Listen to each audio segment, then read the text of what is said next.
నందన నామ సంవత్సరానికి ఒక ప్రత్యేకత ఉన్నది. ఏమిటంటే ఇంతకుముందు 3 సంవత్సరాలు కూడా మనము విరోధి, వికృతి, ఖర ఇటువంటివన్నీ చాలా కఠినమైన పదాలతో సంవత్సరాలను క్రాస్ చేసి ఇప్పుడు చక్కగా ఆనంద నందనంలోకి అడుగు పెడుతున్నాం.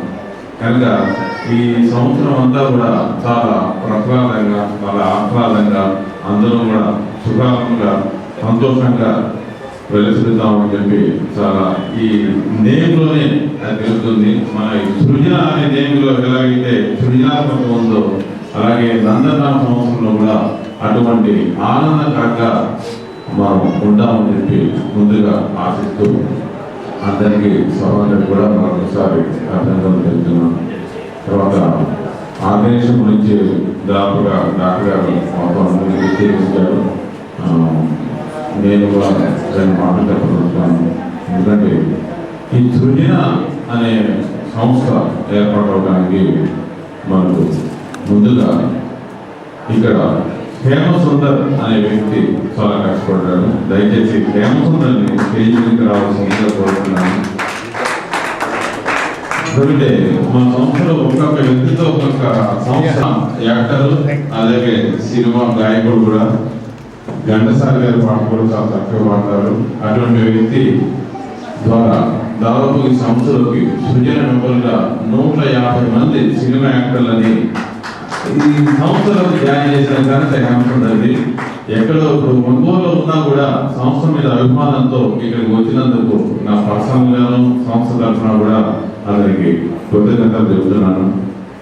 ఎందుకంటే ఇప్పుడు చూస్తున్నాం చాలా కార్యక్రమాలు, మన అన్ని సాంస్కృతిక కార్యక్రమాలు కానీ సంగీత కార్యక్రమం ఏవైనా సరే ఎంతో కొంత స్వార్థం ఉంటే చెప్తే మనం దానికి ఒక అరగంట కూడా స్పేర్ చేయలేని పొజిషన్లోకి వచ్చేసాం. అందరికీ అంత ఫుల్ బిజీ అయిపోయింది, మన లైఫ్ అలా అయిపోయింది. ఏదో సినిమాకి వెళ్ళాలని కూడా నిజంగా టైం లేకపోయింది. టీవీలో చూస్తూ కూర్చున్నాం. సినిమాకి వెళ్ళడానికి కూడా ఆ ట్రాన్స్పోర్ట్ పెట్టుకొని ఎక్కడ వెళ్తాంలే, గంట వెళ్తాము, క్యూలో నుంచోవాలి. ఇవన్నీ ఈ సాంస్కృతిక కార్యక్రమాలకి టైం స్పేర్ చేయడానికి చాలా కష్టపడాల్సి వస్తుంది. నిజంగా అంటే ఇందాక ఆ అమ్మాయి చాలా చక్కగా పాడింది సంగీతం. ఒక విధంగా చెప్పాలంటే మనందరినీ తలుపులన్నీ బిగించేసి 4 వైపులు ఎక్కువ పోకుండా చేసి దాదాపు 1 గంట సేపు చక్కగా పాడేసింది. దానివల్ల ఏమిటి, మనం చక్కగా సంగీతం వేయగలరు. అమ్మాయి చాలా అన్ని రాగాలు 8 పాటలు పాడిందండి. 8 రాగాలు చక్కగా పాడింది. దాన్ని చక్కగా మనం ఎంజాయ్ చేయగలం. కానీ అటువంటి కళాకారుని కూడా ఇప్పుడు సత్కారం అయినప్పటికీ వీళ్ళ సత్కార కార్యక్రమాలు చూడడానికి ఒక అరగంట టైం స్పెండ్ చేద్దాము అనే పొజిషన్లో కూడా వెళ్ళిన అమ్మాయి కూడా వెళ్ళిపోయింది. అంటే కళలకి మనము ప్రతి వ్యక్తి కూడా కళలకి ఏ విధంగా మనం వాల్యూ ఇస్తున్నాము. ఎందుకంటే మేము స్పెసిఫిక్గా దీంట్లో ఎవరిని కూడా ఇబ్బంది పెట్టదలుచుకోలేదు. మెంబర్స్గా ఒక 100 రూపాయలు పెట్టండి. 100 రూపాయలు పెట్టి నెలకు 2 నెలలకు ఎప్పుడో ఒకసారి ఒక ప్రోగ్రామ్ కండక్ట్ చేస్తాం. దాంట్లో ఇంట్రెస్ట్ ఉన్న వాళ్ళు చక్కగా రండి. అందరూ కలిసి సరదాగా ఇక్కడ ఎవరో రైలు ప్రయాణికులాగా వెళ్ళిపోవడం కాదు. ఇక్కడ అందరూ రిలేటెడ్, సంగీతం రిలేటెడ్ కానీ, నాట్య రిలేటెడ్ కానీ, సాహిత్య రిలేటెడ్ కానీ అటువంటి వాళ్ళందరూ వచ్చి 50 మంది కానీ 100 మంది కానీ అసలు సరదాగా అందరూ ఫ్యామిలీ మెంబర్స్ గా కలిసి దీన్ని ఎలా డెవలప్ చేయాలి, అందరూ ఇన్వాల్వ్ అయ్యి అనే సంస్థగా దీన్ని డెవలప్ చేయాలనే ఉద్దేశంతో ఈ సృజన కార్యక్రమం ఏర్పాటు చేశాము.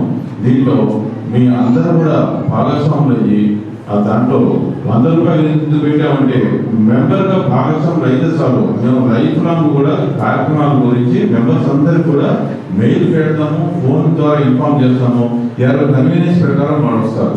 కనీసం 300 మంది మెంబర్స్ అయితే కనుక అందులో కనీసం ఒక 50 మంది మెంబర్స్తో మనం ఇక్కడ కార్యక్రమం చేస్తే సంతోషంగా నిండుగా ఉంటుంది. అదేవిధంగా ఒక 1000 మంది మెంబర్స్ కనుక అయితే కనీసం 200-300 మంది వస్తారు. ఎందుకంటే వాళ్ళ కార్యక్రమాలకి కళాకారులు కానీ కానీ వాళ్ళు ఎంత పాండిత్యం ఉన్నా కూడా ఆ పాండిత్యం విని అంచలేక ఆ నేర్చుకునే వాళ్ళు కూడా చాలా నిరుత్సాహపడిపోతున్నారు. ఎవరి కోసం చదవాలి ఈ పాండిత్యం? ఇవాళ వేద పండితున్నాయంటే వేద ఎవరి కోసం చదవాలి, వినేవాళ్ళు ఎవరు ఉన్నారంటున్నారు. అలాగే పెద్ద డ్యాన్స్ కళాకారుని మా దగ్గరనే ఉన్నారు. ఇంటర్నేషనల్ ఫేమ్ ఉంటుంది. అమెరికాలో, రష్యాలో మొత్తం దీని అన్ని వస్తారు.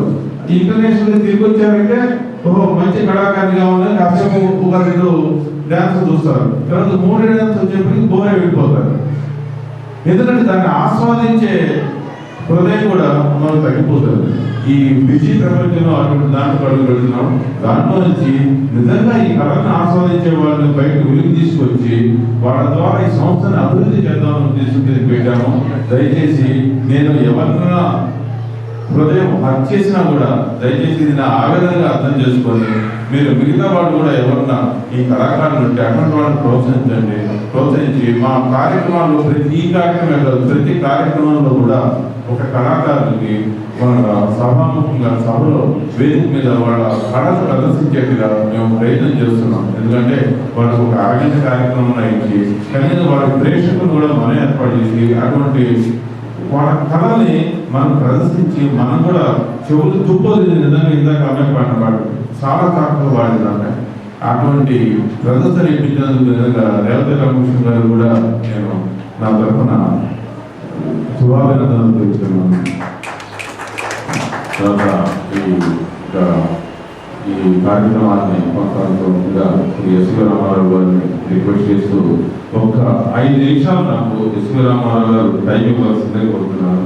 ఎందుకంటే మనం ఇంకా పురస్కారాల కార్యక్రమం మొదలు పెడతాము. ఈ లోపల ఇక్కడికి సృజన తరఫున చాలా మెంబర్లు వచ్చారు. ఎవరు వచ్చారు, పెద్దవాళ్ళు వచ్చారు, వాళ్ళెవరు కూడా మాకు తెలియదు. యాక్చువల్గా దయచేసి ఆ హ్యాండ్ మైక్ ఇస్తాము. ఒక్క నిమిషం వాళ్ళ పేరు చెప్పి వాళ్ళకి చెబితే కనుక ఏదో రైలు ప్రయాణం లేకుండా ఎవరికి వాళ్ళు తెలియకుండా వెళ్ళకుండా మీ గురించి మాకు కూడా కొద్దిగా తెలుస్తుంది అనే ఒక స్వార్థంతో నేను కొద్దిగా 5 నిమిషాలు రామారావు గారిని